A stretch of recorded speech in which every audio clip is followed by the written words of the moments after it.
There's only a handful of players that have played for both the Adelaide Crows and the Port Adelaide Football Club. But in 2025, Rory Atkins is going to be joining that list. He's been traded from the Gold Coast Suns to the pair.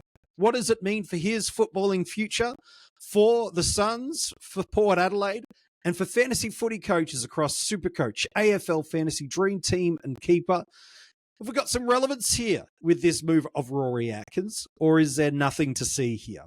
Hey, it's MJ from the Coaches Panel. Thanks again for tuning in on another one of these player review episodes as we look back at all the players that have moved clubs during the 2024 trade and free agency period, and I give you my first thoughts about what it means for us in 2025 and beyond.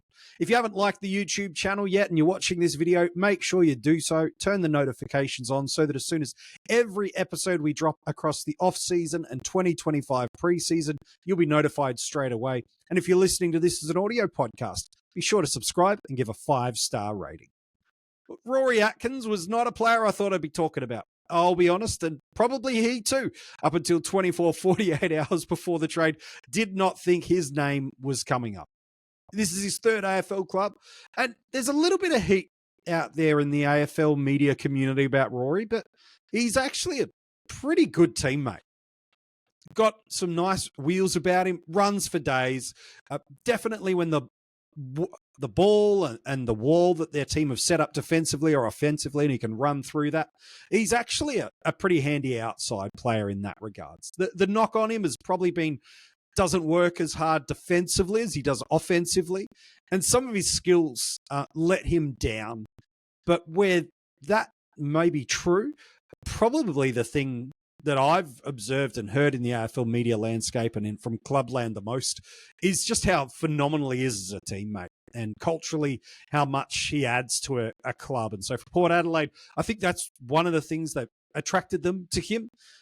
But they've come out and said what this means for them. Maybe we should talk about what this means for Port Adelaide. There was some thinking that this is a creative way of covering the departure of Dan Houston. But politely, Chris Davies has come out from the club and said, we attracted Rory for really one primary reason, adding depth to our squad.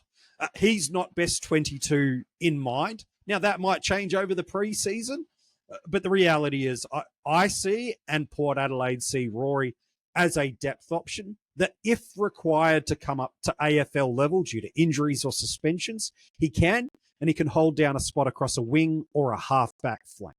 This is all Rory's going to be, is a depth option. A dynamic preseason might elevate him a spot or two ahead, but I wouldn't be putting any stonks on him getting an opportunity consistently.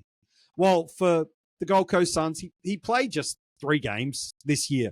You'd got to go back to the 2023 season where there was a little bit of relevance and there was a little bit of consistency of gameplay, but really for the better part of Rory's career since departing the Crows, he's just been a fringe and a depth option. So I don't see this hurting Gold Coast whatsoever. If anything, it's just frees up a little bit of salary cap space to be able to pay a kid the minimum wage and really protect and prepare themselves for the coming future. So for me, that's where I see it for Rory, for both clubs. For fantasy, look, there's some 60s that he scored through there this year.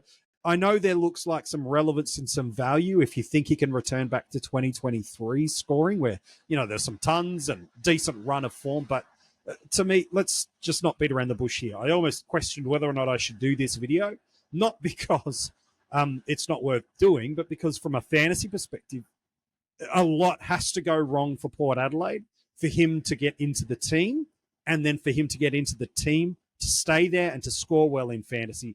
I just don't see that pathway. So he should be of no value and interest to you at all in your classic formats. And in drafts, I'd rather pursue him as a waiver wire option and not even look for him on draft day. But do you agree or disagree with my take on the Rat? Is he got some value for Port Adelaide more than just some depth? And in fantasy, Do you see him actually popping some scores for us this year? Could he get into the best 22 of Port Adelaide? I'd love to know. If you're watching this on YouTube, comment below and let me know. If you're listening to this as an audio podcast, you can reach out to us across social media and join the conversation about the players that have moved clubs. All the links for where you can get in touch with us across Facebook, Twitter, Instagram, and also TikTok. You can find that in the description of this episode. Alongside that, the access codes you need to join our Patreon and the links to get your hands on the Coaches Panel merch. All the details for that are in the description of this episode. Hey, thanks so much for tuning in yet again. We can't wait to be back chatting about another player that's moved clubs this offseason with you real soon.